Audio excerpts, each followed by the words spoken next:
Already somebody's weed eating. I'm indulging in one of my guilty passions. It's more than a pleasure. Is reading the morning paper. I love a morning paper.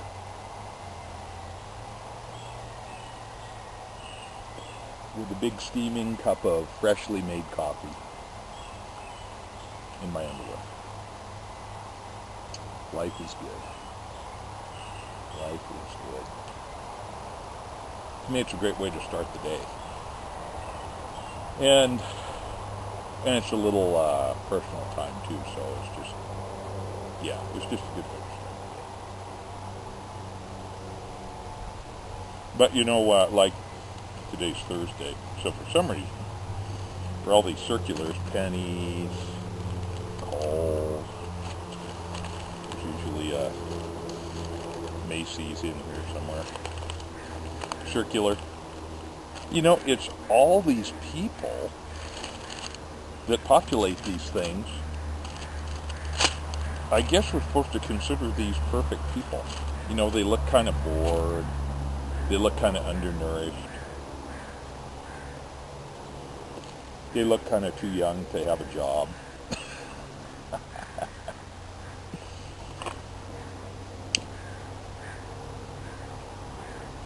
Oh, let's get this out of it. So I'm smoking one of my little Missouri Meerschaums with a, dang, who's that guy? It was just in my head, now it disappeared. I need a little more coffee.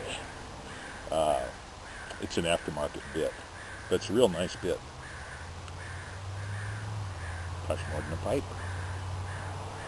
But it can go with, it'll last forever. Especially with a rubber or a vinyl cover on it. Forever bit, yeah. Anyway, there are all these crazy people called models that are paid to pose for these circulars. And, as long as we understand that, we're good, right? But the thing is, I think a lot of people, and that's the hidden agenda here, is a lot of people see these, they just don't look at it as, oh, these people were in a studio posed behind or in front of a green screen, and they're being paid money to look like that. They work hard to look like that. But they're portrayed as the norm.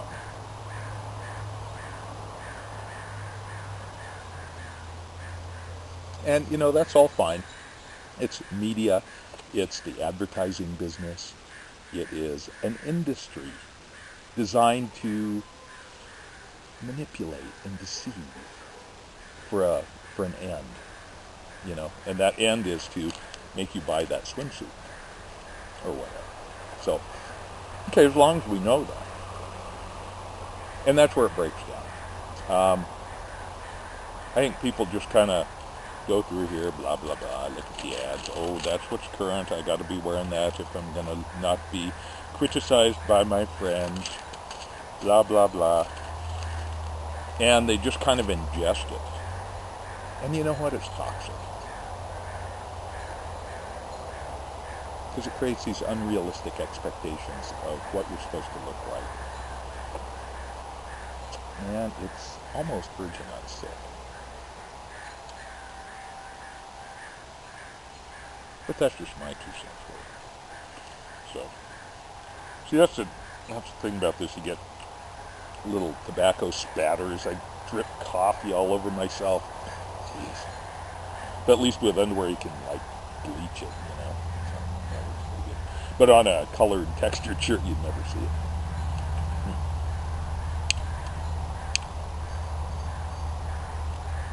So anyway, that just kind of always irks me about advertising. Let's get a little realism going here. Of course, if you had some mid-50s, chubby, unshaven, bleary-eyed morning guy, who would that be? Nobody would buy anything. So, they know what they're doing, but still, it's irksome. It's like they're lying to you in a subtle way.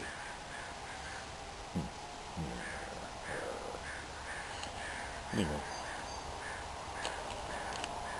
well, thanks for letting me get that off my chest. So I'll continue here with the paper shortly.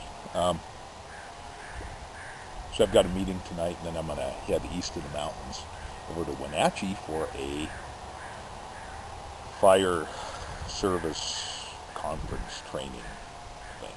So that should be a lot of fun. It's supposed to be a hot weekend. I'll bet it'll be over 100 there. So I'll take the camera. We'll see if there's anything photo conducive over there. But it's basically volunteer fire people. That's always fun to talk to all those folks. It's like social. So that should be fun. I did notice, though, that the big elephant in the room is volunteer retention. How do you attract volunteers in the first place? Training them sufficiently, that's well covered. But how do you retain them? My meeting tonight is also a volunteer organization. It's basically the town board of this little town. And I run the damn thing because nobody else will.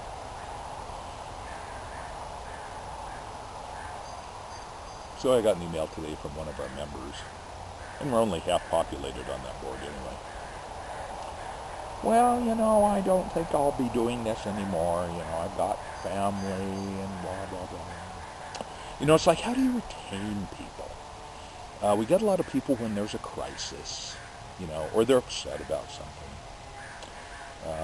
Otherwise, boy, I'll tell you what, people just fly along on auto, hoping everything's taken care of. No, assuming everything's taken care of. So, retention there is a problem too. And it's this whole topic. So I'll probably be exploring because I have noticed, like I organize a little town cleanup every spring in April. And our numbers have been kind of decreasing slowly over time. This time we got about 25 volunteers. We've had as many as 45, and that gets the whole town cleaned up in a couple hours, so it's great. But maybe if there was a trash crisis, we might have more people out of it. Anyway, I do a lot of volunteering because I don't have family around here, and so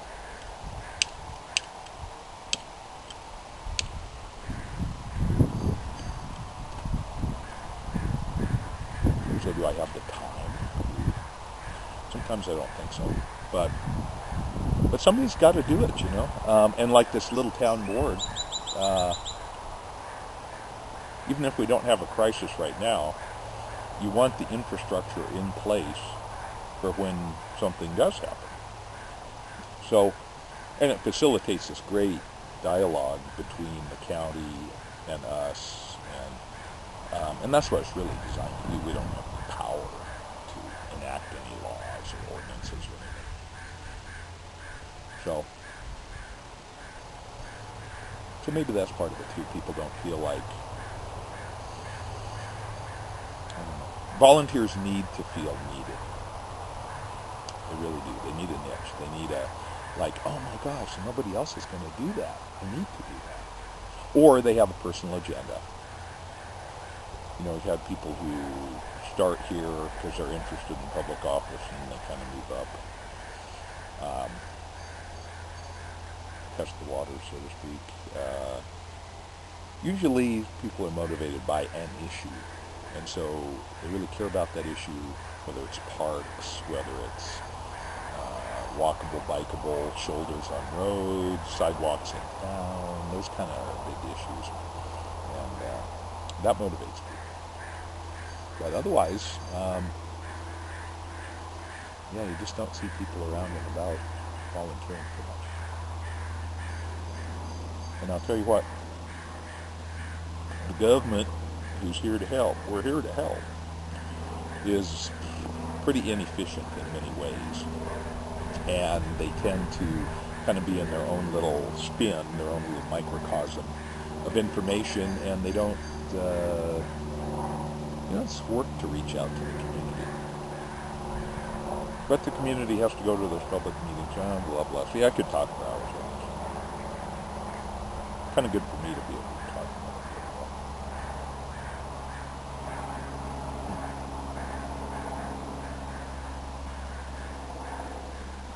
But this is a fine way to start the day.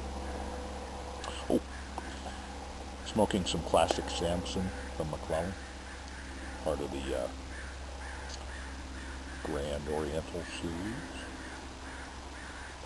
I have some others of these tins, but once I open one, I hate to open the others, unless I'm dying to try it. Okay, then I'll do that. But then, God, you end up with so much open tobacco. It's a dilemma all of us face, actually.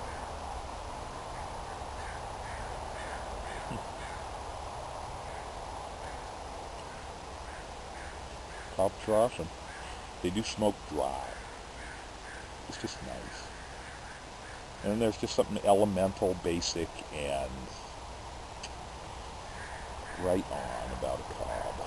Plus with that Walker Briar bit. That kind of makes it nicer too. I think Missouri Meerschaum does their bits too long, and they're real cheap. They're just this acrylic that's not very nice. So Walker does a much better job. You can find them on the web. So anyway, I'm going to get back to the paper, get to work. Oh look, an insect just flew against the lens. A crane fly. The perils of outdoor filming. Okay. You guys have a great day.